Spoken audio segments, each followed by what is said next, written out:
Council meetings are long and boring. Wouldn't it be great if they were short and unboring? This is why I have invented the 5. Make it 10. Oh, make it more than 10. Town more than 10-minute meeting.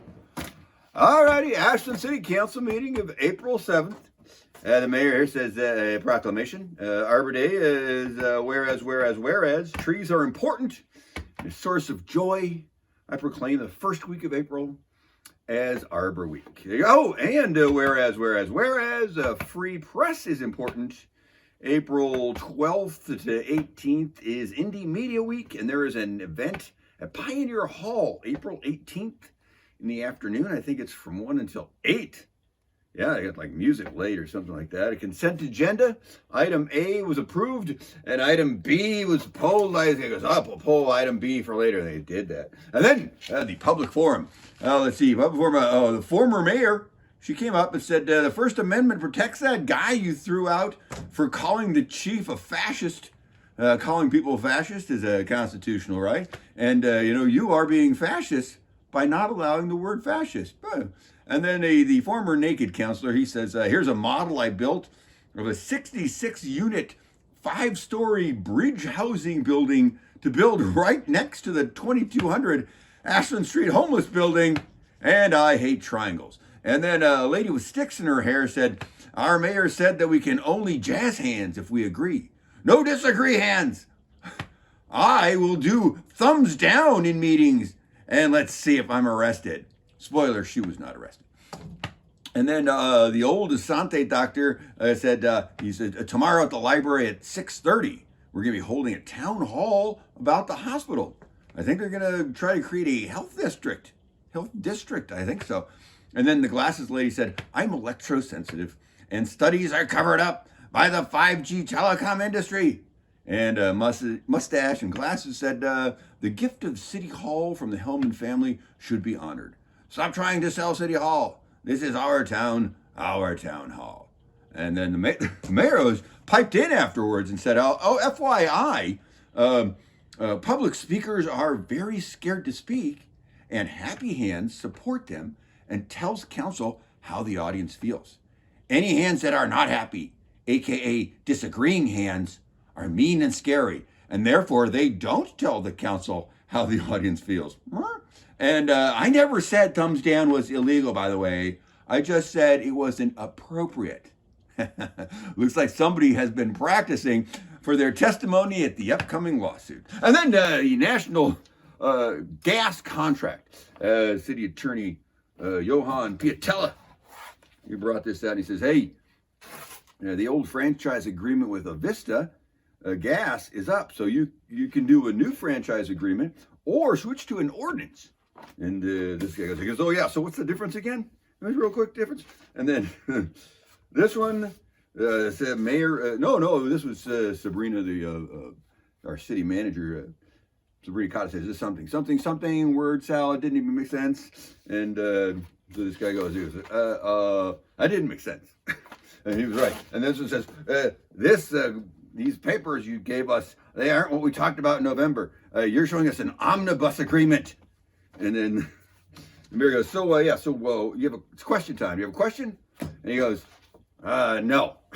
And then this guy goes, he says, you know what? Here's a smart sounding question. Words and stuff. And stuff. So then the city attorney, Johan, he goes, that didn't make any sense. What did you exactly said? And he goes, I nailed it. It was crazy. And then, so from what I can tell, this is me talking, I think the ordinance is forever, but the council can vote to make changes whenever it wants to that ordinance, which means it's easier for council to change. And the franchise agreement is for a set period. This one's 10 years right now. And the city and Avista have to agree if they want to change anything in it. So it's more stable for ratepayers and the citizens. And right now, they both would kick 5% of a franchise fee back to the city from Avista. So they're tied right now. And those are the two changes. That's my take on it. Might be off. So then this guy goes, I moved to approve the franchise agreement for 10 years. And this guy goes, hey, I know it's the most equitable for the ratepayer. And this guy goes, I amend that. I don't 10 years too long. 5 years. I want to do 5 years. This guy chimed in and goes, it should be 1 year. And everyone like, oh, whatever. And then this guy goes, 10 years is better in the real world of builders and customers. Interesting. He's in the builder and customer business, by the way. Hey, he said, this one says, let me lecture everyone about why eliminating natural gas is something Ashland should do. And she did. And then they had a vote on the 5-year amendment, and it was 4-2 to not have that amendment. And she goes, I vote yes. And everyone went, wait, you can't. She goes, oh, wait, wasn't it a tie? She only votes in ties. And everyone's like, no, you don't get to vote. She went, wait, didn't my lecture convince Councilor Hanson to vote yes? And it did not. And so he says, he goes, I was busy Googling, Googling Avista, and Google says that, get this, Avista is out to make money. Can you believe these guys? And so that went nowhere, and then they went to the franchise agreement, originally proposed by this guy, of 10 years, and that passed 4-2. These two said no, but the other 4 said yes, so we've got a franchise agreement just like it was before. And here's a quick cheat sheet for you. When the natural gas discussion comes up, and it gets kind of confabulated and such, always remember that these 3 don't care about increasing natural gas prices as long as it gets natural gas out of the city, no matter what. So vote accordingly.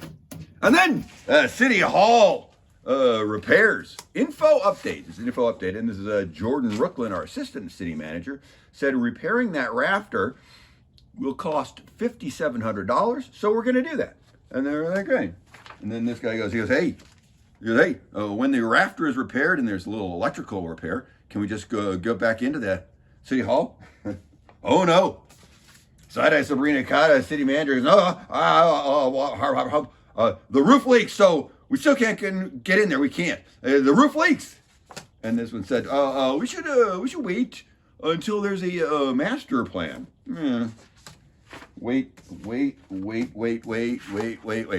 And this one says, if we do nothing, everything's going to rot. Why can't we just do some temp fixes and keep things from getting worse?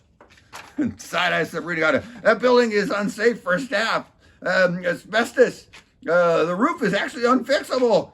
And I don't have a parking spot. Unsafe, I meant unsafe. And then these two go, where does this guy go? Oh, these two. These two, they're like, hey, wait, this guy and this guy. We got to get a cost estimate for these things. Just the roof and the AC. Why can't we just get some real bids? Some numbers on this. And then the mayor just chimed in and goes, yeah, so I chime in.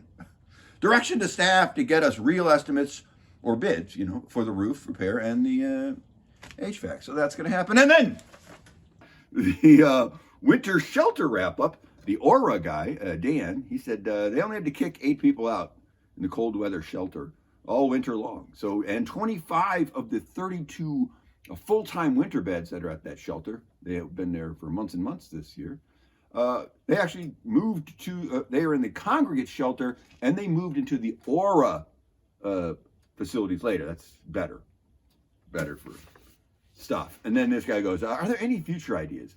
And the Aura guy says, the homeless need something to do all day.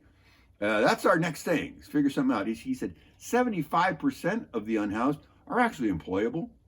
We're trying to figure that out. And then this one says, hey, don't forget to mention cleanup day. What's up with that? And then the Aura guy says, oh yeah, April 18th from 8 to 1 is cleanup day. So check out the website, Aura website. And then Garfield Park concerns.